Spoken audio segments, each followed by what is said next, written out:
Modi government undemocratic fashion नाल पहला तो बिल पास करती है, फिर एक्ट बना लेंदी है। प्रेजिडेंट भी मोदी साहब का ही है और उस तो बिल पास करा लेंदे ने। ਕੇਂਦਰ ਸਰਕਾਰ ਦੁਆਰਾ ਲਿਆਂਦੇ ਗਏ ਖੇਤੀ ਆਰਡੀਨੈਂਸ ਦੇ ਖਿਲਾਫ ਕਿਸਾਨਾਂ ਦਾ ਰੋਸ ਵਧਦਾ ਹੀ ਜਾ ਰਿਹਾ ਹੈ। 3 ਜੂਨ ਤੋਂ ਲਗਾਤਾਰ ਕਿਸਾਨ ਸੜਕਾਂ ਤੇ ਉਤਰ ਆਏ ਹਨ ਅਤੇ ਮੋਦੀ ਸਰਕਾਰ ਦੇ ਫੈਸਲੇ ਦਾ ਵਿਰੋਧ ਲਗਾਤਾਰ ਕਰ ਰਹੇ ਹਨ। ਇਸ ਦੌਰਾਨ ਬਿਆਸ ਸਮੇਤ ਪੰਜਾਬ ਦੇ 3 ਪੁਲਾਂ ਨੂੰ ਵੀ ਕਿਸਾਨਾਂ ਦੁਆਰਾ 14 ਤੋਂ 16 ਸਤੰਬਰ ਤੱਕ ਜਾਮ ਕੀਤਾ ਗਿਆ ਸੀ। ਉੱਥੇ ਹੀ 7 ਸਤੰਬਰ ਨੂੰ ਕਿਸਾਨਾਂ ਵੱਲੋਂ ਜੇਲ੍ਹ ਭਰੋ ਅੰਦੋਲਨ ਵੀ ਸ਼ੁਰੂ ਕੀਤਾ ਗਿਆ ਹੈ। ਪਰ ਹੁਣ ਭਗੇ ਹੋਏ ਅਤੇ ਗੁੱਸੇ ਵਿੱਚ ਆਏ ਕਿਸਾਨਾਂ ਨੇ ਰੇਲ ਰੋਕੋ ਅੰਦੋਲਨ ਵੀ ਸ਼ੁਰੂ ਕਰ ਦਿੱਤਾ ਹੈ, ਜਿਸ ਦੇ ਚਲਦੇ ਅੱਜ ਕਿਸਾਨ ਮਜ਼ਦੂਰ ਸੰਘਰਸ਼ ਕਮੇਟੀ ਦੁਆਰਾ ਅੰਮ੍ਰਿਤਸਰ ਦੇ ਜੰਡਿਆਲਾ ਗੁਰੂ ਦੇ ਨਜ਼ਦੀਕ ਪੈਂਦੇ ਪਿੰਡ ਦੇਵੀਦਾਸਪੁਰਾ ਵਿੱਚ ਰੇਲ ਟਰੈਕ ਉੱਤੇ ਧਰਨਾ ਸ਼ੁਰੂ ਕਰ ਦਿੱਤਾ ਗਿਆ, ਜੋ ਕਿ 48 ਘੰਟੇ ਲਈ ਲਗਾਤਾਰ ਜਾਰੀ ਰਹੇਗਾ। ਜਿਸ ਦੇ ਚਲਦੇ ਅੰਮ੍ਰਿਤਸਰ ਤੋਂ ਜਲੰਧਰ, ਲੁਧਿਆਣਾ ਅਤੇ ਦਿੱਲੀ ਸਹਿਤ ਵੱਖ-ਵੱਖ ਰਾਜਾਂ ਨੂੰ ਜਾਣ ਵਾਲੀਆਂ 1 ਦਰਜਨ ਤੋਂ ਜ਼ਿਆਦਾ ਰੇਲ ਗੱਡੀਆਂ ਰੱਦ ਕਰ ਦਿੱਤੀਆਂ ਗਈਆਂ ਹਨ। ਕਿਸਾਨਾਂ ਦੀ ਮੰਗ ਹੈ ਕਿ ਜਦੋਂ ਤੱਕ ਖੇਤੀ ਬਿੱਲ ਰੱਦ ਨਹੀਂ ਕੀਤੇ ਜਾਂਦੇ, ਤਦ ਤੱਕ ਕਿਸਾਨਾਂ ਦਾ ਸੰਘਰਸ਼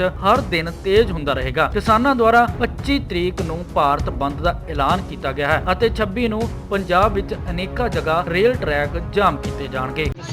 ਜਨਮਨਜੀਤ ਸਿੰਘ ਬੰਜਾਲਾ, ਜ਼ਿਲ੍ਹਾ ਸਕੱਤਰ ਕਿਸਾਨ ਮਜ਼ਦੂਰ ਸੰਘਰਸ਼ ਕਮੇਟੀ ਪੰਜਾਬ 'ਚ। ਕੀ ਕਹਿਣਾ ਚਾਹੁੰਦੇ? ਅੱਜ ਜੋ ਲਗਾਤਾਰ ਪਿਛਲੇ ਟਾਈਮ ਤੋਂ ਸੰਘਰਸ਼ਾਂ ਦੇ ਮੈਦਾਨ ਦੇ ਵਿੱਚ ਤਾਂ ਉਸ ਸੰਘਰਸ਼ਾਂ ਨੂੰ ਅੱਗੇ ਵਧਾਉਂਦੇ ਹੋਏ 24 ਸਤੰਬਰ ਨੂੰ ਪੰਜਾਬ ਭਰ ਦੇ ਵਿੱਚ ਰੇਲਾਂ ਰੋਕਣ ਦਾ ਪ੍ਰੋਗਰਾਮ ਦਿੱਤਾ ਸੀਗਾ। ਉਹਦੇ ਤਹਿਤ ਅੰਮ੍ਰਿਤਸਰ ਦੇ ਵਿੱਚ ਦੇਵੀਦਾਸਪੁਰਾ, ਜਿੱਥੇ ਤੁਸੀਂ ਬੈਠੇ ਜੀ, ਇੱਥੇ ਰੇਲਾਂ ਦੇ ਚੱਕੇ ਜਾਮ ਕਰਨੇ। ਇਸ ਤੋਂ ਬਸਤੀ ਟੈਂਕਾਂ ਵਾਲੀ ਫਿਰੋਜ਼ਪੁਰ ਦੇ ਚੱਕੇ ਜਾਮ ਕੀਤੇ ਜਾ ਰਹੇ ਆ। ਇਹ 48 ਘੰਟੇ ਦਾ ਪ੍ਰੋਗਰਾਮ ਆ। 24 ਤੋਂ 26 ਤਰੀਕ ਤੱਕ 25 ਤਰੀਕ ਨੂੰ ਪੰਜਾਬ ਭਰ ਦੇ ਵਿੱਚ ਜੋ 250 ਸੰਗਠਨਾਂ ਨੇ, ਕਿਸਾਨ ਸੰਗਠਨ ਨੇ ਪੰਜਾਬ ਬੰਦ ਦਾ, ਹਿੰਦੁਸਤਾਨ ਬੰਦ ਦਾ ਸੱਦਾ ਦਿੱਤਾ, ਉਹਦੀ ਸਮਰਥਨ ਕਰਨਾ ਵਾ ਅਤੇ ਉਹਦੀ ਪੁਰਜੋਰ ਹਮਾਇਤ ਕਰਦੇ ਹਾਂ। ਇਸ ਤੋਂ 26 ਤਰੀਕ ਨੂੰ ਪੰਜਾਬ ਦੇ ਵਿੱਚ ਹੋਰ ਨਾ 5-6 ਥਾਵਾਂ ਦੇ ਤੁਸੀਂ ਕੋਲ ਨੂੰਗਾ ਖੋਲ ਰਹੇ ਜੀ। ਮੈਂ ਸਰਵਣ ਸਿੰਘ ਭਦੇਰ, ਕਿਸਾਨ ਮਜ਼ਦੂਰ ਸੰਘਰਸ਼ ਕਮੇਟੀ ਦਾ ਸੂਬਾ ਜਨਰਲ ਸਕੱਤਰ ਬੋਲਦਾ ਜੀ। ਅੱਜ ਦੇਵੀਦਾਸਪੁਰਾ ਅੰਮ੍ਰਿਤਸਰ ਵਿੱਚ ਆਪਾਂ ਰੇਲ ਟਰੈਕ ਜਾਮ ਕਰ ਲਿਆ। ਇਸੇ ਤਰ੍ਹਾਂ ਬਸਤੀ ਟੈਂਕਾਂ ਵਾਲੀ ਫਿਰੋਜ਼ਪੁਰ ਵੀ ਜਾਮ ਹੋ ਗਿਆ ਹੋਊਗਾ। ਖੇਤੀ ਆਰਡੀਨੈਂਸ ਰੱਦ ਕਰਾਉਣ ਲਈ, ਠੀਕ ਹੈ ਜੀ, ਭਾਰਤ ਸਰਕਾਰ 'ਤੇ ਦਬਾਅ ਪਾਉਣ ਲਈ ਇਹ ਰੇਲ ਟਰੈਕ ਜਾਮ ਕੀਤੇ ਗਏ 3 ਦਿਨਾਂ ਵਾਸਤੇ। ਅਸੀਂ ਸਮੁੱਚੀ ਪੰਜਾਬ ਦੀ ਜਨਤਾ ਨੂੰ, ਕਿਸਾਨਾਂ ਨੂੰ, ਮਜ਼ਦੂਰਾਂ ਨੂੰ, ਨੌਜਵਾਨਾਂ ਨੂੰ, ਬੀਬੀਆਂ ਨੂੰ, ਮੁਲਾਜ਼ਮਾਂ ਨੂੰ, ਮਾਸਟਰਾਂ ਨੂੰ, ਟੀਚਰਾਂ ਨੂੰ, ਬੁੱਧੀਜੀਵੀਆਂ ਨੂੰ, ਠੀਕ ਹੈ, ਵਕੀਲਾਂ ਨੂੰ, ਸਾਰੇ ਜਨਤਕ ਜਥੇਬੰਦੀਆਂ ਦੇ ਸਾਰਿਆਂ ਨੂੰ ਖੁੱਲ੍ਹਾ ਸੱਦਾ ਦੇ ਰਹੇ ਹਾਂ ਵੀ ਉਹ ਇਸ ਅੰਦੋਲਨ ਨੂੰ ਜ਼ੋਰ ਲਾ ਕੇ ਕਾਮਯਾਬ ਕਰਾਉਣ, ਵੱਡਾ ਕਾਰਨ ਵਧਾਉਣ।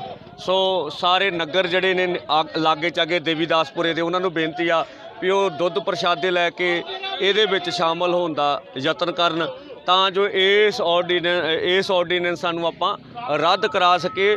ਇਹ ਅੰਦੋਲਨ ਵੱਖ-ਵੱਖ ਰੂਪਾਂ ਵਿੱਚ ਆਰਡੀਨੈਂਸਾਂ ਨੂੰ ਰੱਦ ਕਰਾਉਣ ਤੱਕ ਜਾਊਗਾ। ਧੰਨਵਾਦ।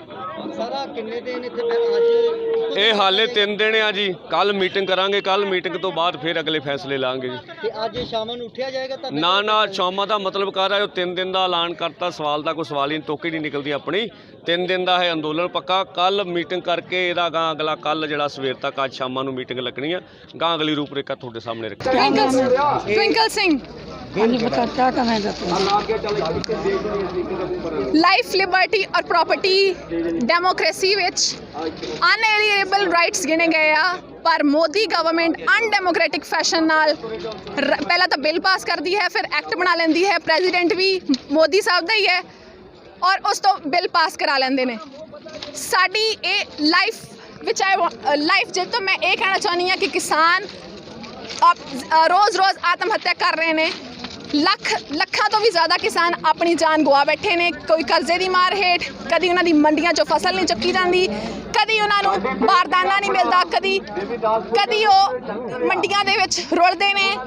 ਲਿਬਰਟੀ ਮੀਨਸ ਆਜ਼ਾਦੀ ਸਾਨੂੰ ਚਾਹੀਦੀ ਹੈ ਕਾਰਪੋਰੇਟ ਤੋਂ, ਕਾਰਪੋਰੇਟ ਮਾਫੀਆ ਤੋਂ, ਐਗਰੀਟਾਈਜ਼ਮੈਂਟ ਆਫ ਇੰਟਰਸਟ ਤੋਂ। ਸਾਨੂੰ ਆਜ਼ਾਦੀ ਚਾਹੀਦੀ ਹੈ ਕਾਰਪੋਰੇਟ ਤੋਂ। ਸਾਡੀ ਫਸਲ ਸਿੱਧੀ ਦੀ ਸਿੱਧੀ ਗਵਰਨਮੈਂਟ ਖਰੀਦੇ। ਜੇ ਬਾਈ ਆਰਡੀਨੈਂਸ ਕਾਰਪੋਰੇਟ ਆ ਕੇ ਡਿਵਰਸੀਫਿਕੇਸ਼ਨ ਆਫ ਦ ਕ੍ਰੌਪ करता भी है तो वो काम गवर्नमेंट भी कर सकती है। जो गवर्नमेंट कर सकती है, जो उस तो कॉरपोरेट नू प्रॉफिट होएगा तो गवर्नमेंट नू भी प्रॉफिट, गवर्नमेंट भी प्रॉफिट कमा के किसान जो उस दे देश दे ने जिन्होंने सरकार नू चुनिया है, उन्होंने भी प्रॉफिट कमा ਕਿ ਮੋਦੀ ਗਵਰਨਮੈਂਟ ਦੇ ਸਕਦੀ ਆ।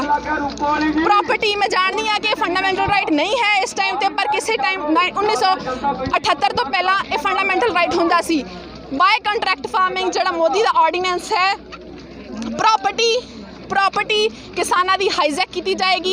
500 एकड़ का खेत होएगा और एक पंजाब की पूरे इंडिया दे विच मार्जिनल फार्मर्स ने, मार्जिनल फार्मर्स मतलब 2 एकड़ तो थल्ले स्मॉल एंड मार्जिनल फार्मर्स जे अपना 2 एकड़ का खेत कित्थे लभण जाणगे। जे उत्थे कॉरपोरेट दा राज आएगा तो वह फसल विचों एक भी दाना वापस नहीं लेके जाण देगा, वो कॉरपोरेट दा होएगा। साडे किसान भरा जद फसल उगाते हैं तो वह अपने घर लिए भी रखते हैं, अपने रिश्तेदारों लिए भी रखते हैं, अपने उन्होंने खेतों में काम कर रहे सीरी भी उन्होंने थ्रू क्रॉप के विचों शेयर लैके जाते हैं। पर जो कॉरपोरेट आ जाएगा, कॉरपोरेट नूं होर्डिंग करने की फैसिलिटी गवर्नमेंट ने दे दी है बाय एक्ट। एंड वो जो होर्ड करेगा, साढ़े को जिंदा जागदा सबूत है, अडानी के सिलोस के विच प्याज 80 रुपए किलो तक भी विकिया। 2 रुपए किलो किसान का चक्या गया, 80 रुपए किलो अडानी ने बेचिया है, जिसकी असी कड़ी तौर पर निंदा करते हाँ। और यही सिस्टम कॉरपोरेट का सिस्टम जो जिन्हें क्रॉप से उत्ते मिनिमम सपोर्ट प्राइस नहीं मिलती, ऑलरेडी ही उन्होंने होर्डिंग होंदी है। मार्केट फोर्सिस उन्होंने उत्ते अपना मार्केट फोर्सिस कैप्चर कर दिया ने, मार्केट फोर्सिस के थ्रू वो क्रॉप मार्केट में आती है, इन्फ्लेटेड रेट्स के उत्ते मिलती है। जिहड़ी क्रॉप 2 रुपए किलो किसान की चुकी जाती है, वही सानू मार्केट 80 रुपए किलो मिलती है। लाइफ लिबर्टी एंड प्रॉपर्टी उत्ते सीधे अते असिधे तौर पे कब्जा किया जा रहा है। ये प्रॉपर्टी साडे बुजुर्गों ने जान ते खेड़ के अफगाना नाल पंगा लेके पठाना नाल लड़ाई लड़के इस दे उत्ते पहरा दिता है, इस दे उत्ते अपने लहू नाल ज़मीनां नूं सिंचिया है। पर मोदी सरकार उन्हां दी ज़मीन तो वांझे कर रही है। किसान अपनी ज़मीन तो बेकार हो जाएंगे। मैनू पता है property right to property fundamental right ये नहीं, पर इसका मतलब ये भी नहीं कि गवर्नमेंट अपनी बहुमत का फायदा चक के किसानां दी ज़मीन दे उत्ते कब्जा ही कर लेगी। डेमोक्रेसी दे विच ये तीनों दे तीनों अनएलिएनेबल राइट्स जॉन लॉक दे थ्रू गिने गए ने। जे गवर्नमेंट का फर्ज पहले नंबर ते बनता है कि वह इन्हां राइट्स की प्रोटैक्शन करे। जे वो प्रोटैक्शन नहीं कर सकती तो डिक्लेरेशन ऑफ इंडिपेंडेंस के थ्रू साडी राइट भी बनता है, साडी ड्यूटी भी बनती है कि उस गवर्नमेंट को असीं अबॉलिश करिए, उस गवर्नमेंट को असीं ऑल्टर करिए। मेरा स्लोगन ये भी है कि workers of the India unite for the rights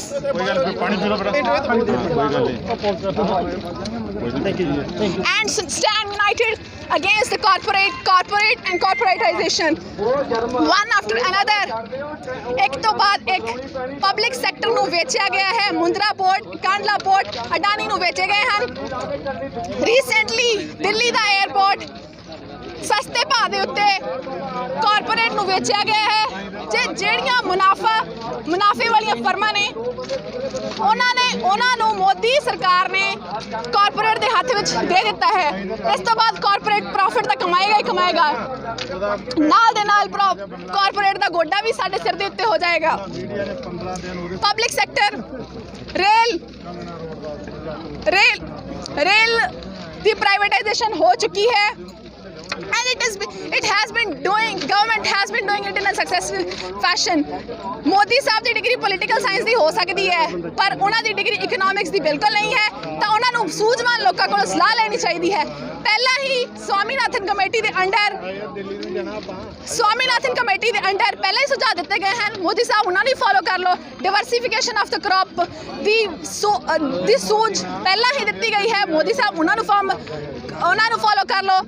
already जो मंडी एग्जिस्ट करती पई है उस दे विच ही सारे सुझाव दिते स्वामीनाथन कमेटी के थ्रू विच दिते गए हैं, उन्होंने फॉलो करो। कॉरपोरेट आएगा तो असी अपनी जमीन उत्ते जां तो मरांगे ते जां लड़ाई जित के भी रहांगे। प्राइम मुद्दे लई ਅੰਮ੍ਰਿਤਸਰ ਤੋਂ ਹਰਜੀਤ ਸਿੰਘ ਗਰੇਵਾਲ ਦੀ ਰਿਪੋर्ट।